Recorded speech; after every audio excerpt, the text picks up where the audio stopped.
Osteoporosis की रोकथाम को लेकर कार्यशाला का आयोजन किया। रविवार को दिल्ली के एक होटल में दिल्ली ऑस्टियोपोरोसिस कोर्स 2025 के दूसरे संस्करण का आयोजन किया गया, जिसमें देश के विभिन्न हिस्सों से आए 300 से ज्यादा ऑर्थोपेडिक्स सर्जन ने हिस्सा लिया। कार्यक्रम के आयोजक एवं governing director doctor Rajeev Jain ने बताया कि इस कार्यक्रम के जरिए डॉक्टरों को ऑस्टियोपोरोसिस की रोकथाम संबंधित नवीनतम जानकारियां साझा की जाती है। उन्हें इलाज की नई तकनीकों और दवाइयों के साथ ही अन्य अनुभवी डॉक्टरों ने किस तरह से इन जटिल मामलों का इलाज किया है, उन अनुभवों को भी साझा किया जाता है, क्योंकि यह जानकारियां और सूचनाओं को बांटने का मंच बन जाता है। इसलिए हमने इस कार्यक्रम को ऑस्टियोपोरोसिस कोर्स का नाम देना उचित ज्यादा समझा। I think you can make out what exactly is the problem with the image. If the same image comes. Anybody wants to comment on the left trochanter?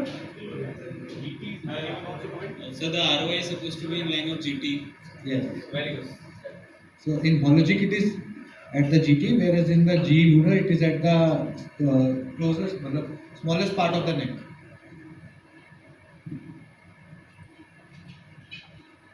A 74-year-old man with a history of prostate cancer on GnRH analog for the past 5 years. No previous BMDs there, no fracture. वहीं कार्यक्रम के organising chairman व orthopaedic surgeon doctor L Tomar ने बताया, east Delhi orthopaedic association द्वारा आयोजित किए जाने वाले इस कोर्स को हमने हर वर्ष कराने का निर्णय लिया है, क्योंकि ऑस्टियोपोरोसिस एक ऐसी समस्या है जिसमें हड्डियों की मजबूती कम हो जाती है, जिससे उनके कमजोर होकर टूटने की आशंका बढ़ जाती है।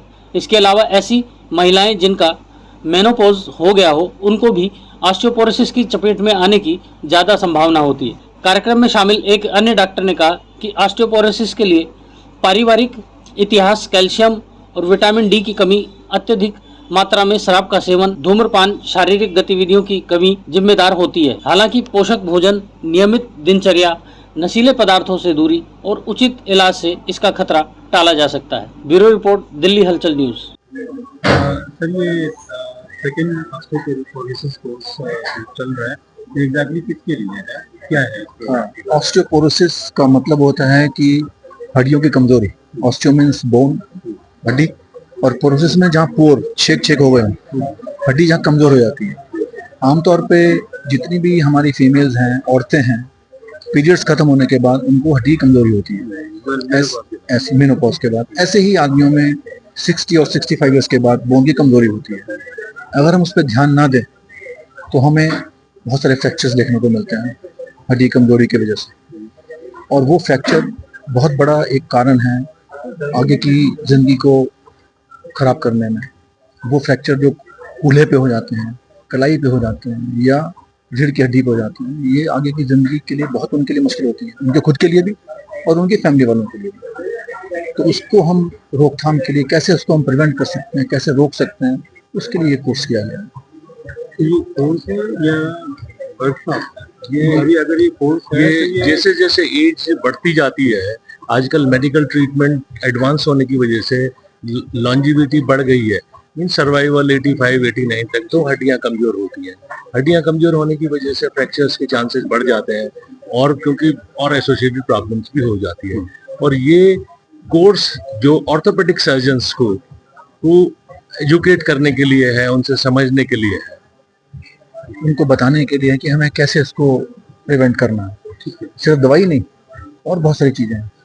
जैसे ओल्ड एज में हम देखते हैं उनको चलने में दिक्कत होती है, गिर जाएंगे। घर में अगर कारपेट है, कोई डोरमेट पड़ा हुआ है, कोई तारबूज पड़ी हुई है, तो ये उसके लिए भी है कि हम कैसे उनको प्रिवेंट करें। फॉल प्रिवेंशन वो बहुत इंपॉर्टेंट है।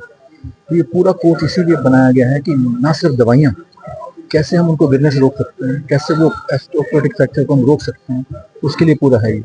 और कैसे हम अपने सारे कलीग्स जो हैं ऑर्थोपेडिक, उनको हम एजुकेट करें कि वो इन पर खास ध्यान रखें कि वो ना गिरें। अगर फ्रैक्चर हो गया तो फिर दूसरा फ्रैक्चर ना हो, उसके लिए क्या करना चाहिए, ये उसके लिए। दवाइयों के लिहाज से अगर बात करें तो कुछ ऑस्टियोपोरोसिस के इलाज के लिए कुछ नई दवाइयाँ, बहुत अच्छी दवाइयाँ आ गई हैं। पहली बात तो ये कि हम उसको डायग्नोज कर लें, सबसे जरूरी चीज़ है। और डायग्नोज करने के बाद हम उसमें दवाई शुरू कर दें। हालत ये हुई है कि डायग्नोज करने के बाद भी, क्योंकि अवेयरनेस ना पब्लिक में है, ना ही इतनी अवेयरनेस अभी हमारे कोलीग्स में है, उसी अवेयरनेस को क्रिएट करने के लिए हमने ये कोर्स रखा है, ताकि हम जल्दी उनको, पहली बात तो हम प्रिवेंट करें बचपन से ही, ठीक है, कैसे कर सकते हैं उनको कैल्शियम विटामिन और एक्सरसाइज की बात करें। जब वो उस एज में पहुंच गए तो कैसे हम उनको रिस्क जो जो जो लोग हैं जिनको होने वाली है उनको हम आइडेंटिफाई कर लें ताकि उनको हमको दोबारा एजुकेट कर सकें। ऑस्टियोपोरोसिस हो गया है, उनको ट्रीटमेंट है, जिसको एक फ्रैक्चर हो गया है तो दूसरा फ्रैक्चर प्रिवेंट करने के लिए ट्रीटमेंट है। तो ये हम लोगों का क्रम रहता है ट्रीटमेंट का। तो ये 100% क्यूरेबल हो गया सर अब? ये ऑस्टियोपोरोसिस की शुरुआत, उसका प्रिवेंशन जैसे जैसे बचपन से ही शुरू हो जाता है, चाइल्ड जैसे बच्चों में वहीं शुरू हो जाता है और उसका हमें आखिर तक ध्यान रखना पड़ता है। इसका ट्रीटमेंट पॉसिबल है, क्योर तो नहीं कह सकते हम कि क्योर पॉसिबल है, बट अगर इसे कंट्रोल में रखा जाए तो इससे होने वाली जो परेशानियां हैं, जो फ्रैक्चर्स हैं, उनसे बचा जा सकता है। और ये जो कोर्स हम कर रहे हैं ये नेशनल लेवल का कोर्स है। दिल्ली से भी डॉक्टर्स हैं और दिल्ली के बाहर से भी डॉक्टर्स हैं, तो ये नेशनल लेवल का कोर्स है। और इसमें हमारे डॉक्टर राजीव जैन कोर्स को डायरेक्टर हैं। ये इन्हीं का ही चलाया हुआ कोर्स है और इसमें लोग इसे बहुत ही मतलब एंथुजियास्टिक हैं सीखने के लिए।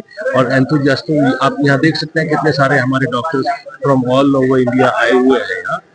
तो इसी पे ही इसका एक प्रयास है इसमें किस तरीके से हम इस जो होने वाला ऑस्टियोपोरोसिस को एक साइलेंट किलर की तरह से माना जाता है। जैसे जैसे एज बढ़ती जाती है ये एक ऐसी बीमारी है जो चुपचाप आपके शरीर को खाती रहती है और प्रॉब्लम क्रिएट करती रहती है। तो उसी के लिए ये सारी चीज और ये कोर्स हमने लास्ट ईयर शुरू किया था और हर साल करेंगे जितना भी ज्यादा। कौन बैनर करते हैं इसको? ईस्ट ऑर्थोपेडिक एसोसिएशन चेयरमैन इस कोर्स के ये थे, डायरेक्टर मैं था। तो हम लोग दोनों और हमारी पूरी टीम ये देखती है कि हम इसको कैसे अच्छे से अच्छा हर साल बना सकते हैं।